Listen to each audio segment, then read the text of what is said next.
Well, it's another absolutely beautiful fall day. This is the season that drew me to Southern Illinois. Beautiful warm fall weather, colors everywhere.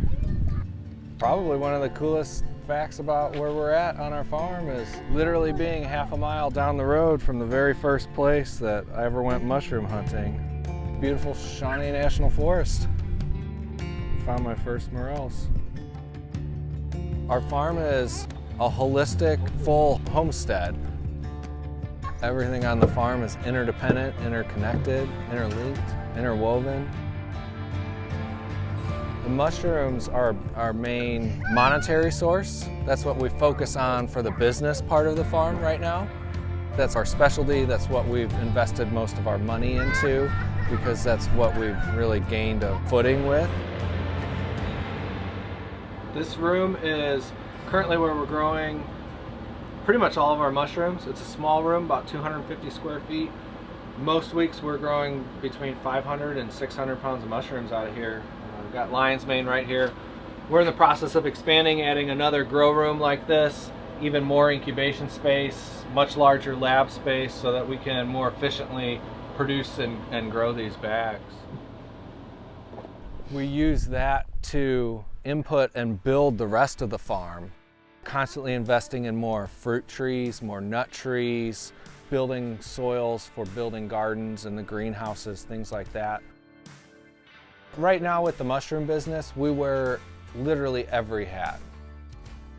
We pick it, we pack it, we deliver it, we grow it, we go to farmers markets. We're handling bookkeeping, sending out orders.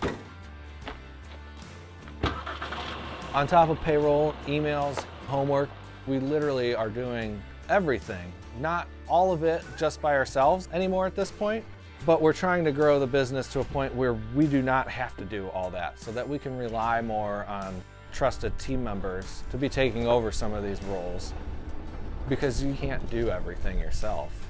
It's just not sustainable. Everything plays multiple roles on the farm.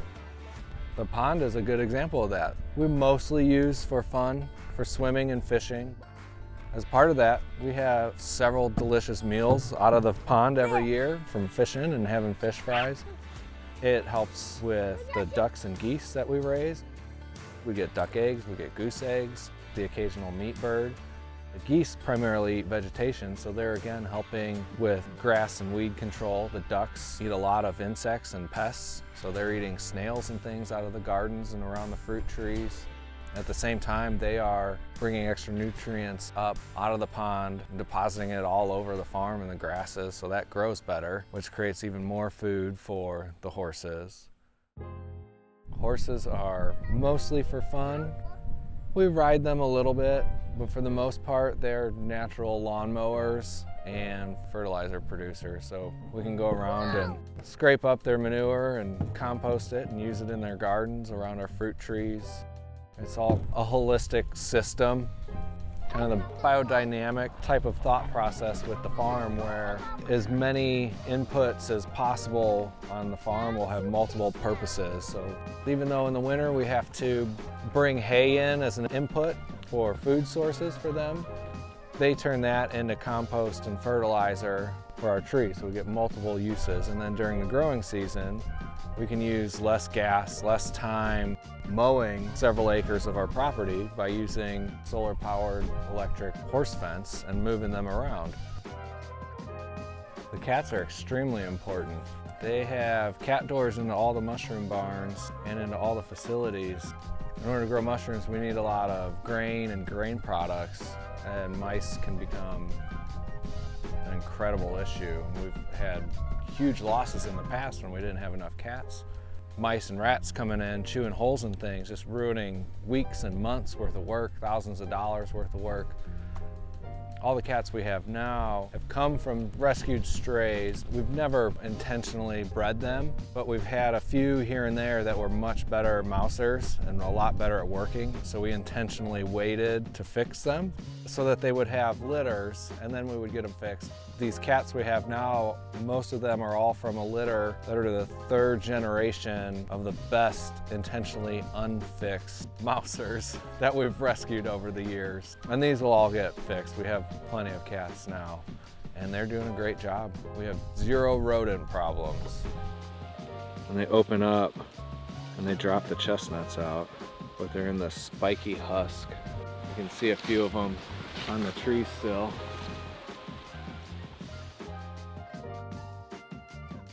We've been getting chestnuts off of the first couple of trees for a few years now, but even this year, 12 years after planting them, we sold 30 pounds. That's really not a, a cash crop by any means, But give those trees another 15, 20 years, and that's a moneymaker.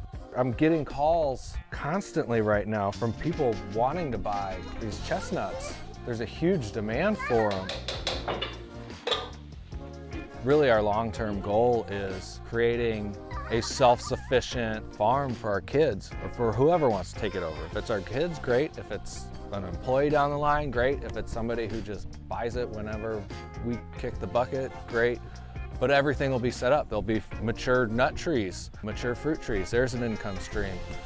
Beautiful, healthy soils for gardens or vegetable gardens, flowers. There's an income stream.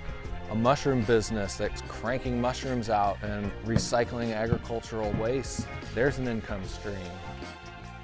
Everything has its place and its function and is much more long-term. Mushrooms are good for us right now because we love them, we like producing them, but it's a much shorter turnaround. It's nothing but opportunities if you're willing to work for it.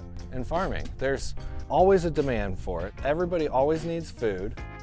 It's not easy and it takes a lot of work, but if you're willing to put in the work, figure out a way to make it work, it's rewarding. There's something to do. It's good for you. At the end of the day, you feel accomplished because you've done something. You've built something with your hands. You've grown something. You've had the faith to put something in the ground and wait 6 months, a year, 6 years, longer, 12 years. If it's a fruit or a nut tree, you could be talking 6 to 12 years before it's production. That takes a lot of faith and belief in the future that I'm gonna put this in the ground right now and not get anything from it for a decade. A lucky day is every day I'm alive, really. I can be exhausted and tired and worn out, feel like I'm drowning, but if you step back from all that and you look at what you're doing, I live on 10 acres in the middle of a national forest with a pond, with 2 healthy kids, with a healthy wife, with a growing mushroom business. We eat like queens and kings and princes and princesses. We have our own food that we're raising, our own meat that we're raising and butchering, fresh eggs, all the mushrooms we could ever want to eat. This right here is what it's all about. This is pork we grew, we harvested right here, we butchered it, we processed it, and now we're eating it. And this is why we do the farm. Our entire purpose, all things included, is to feed our family good, healthy food. This is pork that never sat on a trailer, going to a processing plant. It was never stressed. It lived in the same place its whole life. The day of dispatch was like no other. They got a bucket full of grain. They were happy. They had names. They were loved the whole time. And now they're feeding our family. And it doesn't get any better than that. And that's why we do what we do. And it's freaking delicious.